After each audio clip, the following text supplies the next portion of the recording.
Peggy 18.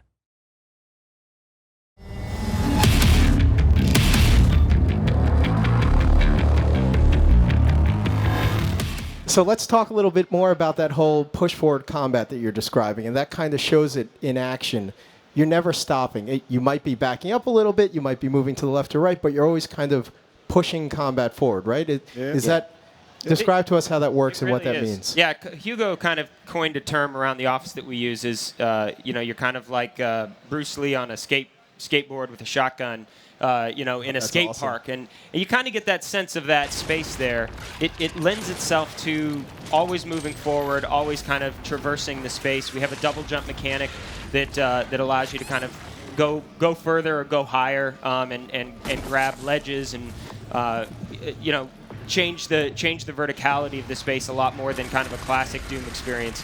But it is always about kind of moving forward and using the space to your advantage, moving your speed to your advantage. But the enemies can always flank and find a new angle on you. So, as has been said, you stop and you die pretty much in the course of this game. You're never not multitasking. There's always like 4 or 5 guys, and there's a heavy here, and an imp running around, and they have these super shot fireballs, and you could hear it wind up just like in the classic Doom. And it's sort of like lock-on missiles if you're in like an F-22, and you hear go beep beep, you know that like you better move fast. So there are always cues everywhere. There are visual cues in the corner of your eyes. There's audio cues. There's all kinds of ways of knowing that things are happening at all times. Literally, and you're always in danger. In the middle of an arena, I'll just do figure eights even when I'm just paused because they're always trying to nail you with something. And when you play it on hard, one hit, you're dead. You can get into really good combat rhythm, and that's kind of key to the game is just this constant motion and rhythm.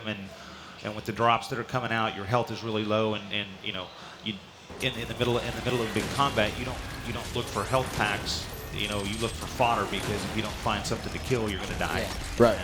One of the parts I really love about our game is that ever-changing chessboard. Like the battlefield is always changing. The AI is always making a move. You need to counter. The minute you counter, another AI is coming in. Yeah. And so you've got this game in your head that you're playing just to stay alive and get through it and take guys out. Combat is it's so core to what Doom is to everybody in the world, and it's really strong in our game. It's really fun working. You can't really strategize when you enter into an arena space.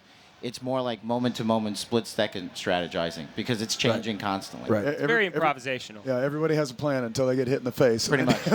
I mean, I love that. I'm hearing improvisational. I hear rhythm. I hear constant movement. So it really is a game of skill, right? Yes. Absolutely. I mean, it's not just sitting there blasting everything as it comes at you, but you're constantly on your toes. You're constantly being challenged. That's really one of the core pillars of Doom, right? Yeah. And when it's on hard, if you just straight line a guy and just like, I'm going to take him out, and I'm going to take him out, you're going to get wrecked. Like, you kind of have to do, like he says, on a skateboard, like, that's why we call it skate parks, because you have to kind of do drive-bys. Like, I'll put a couple in you and a few more in you, and I'll come back. Because if you stop and try to take out a guy at once, you're going to get wrecked. It's not a tactical shooter. It's not a cover-based shooter. It will test your skill. Nightmare mode brings a completely different level to all of this. Oh, yeah. Awesome. Right. Yeah, right. So if you want to test yourself, you'll really test yourself. Nightmare will beat your ass down.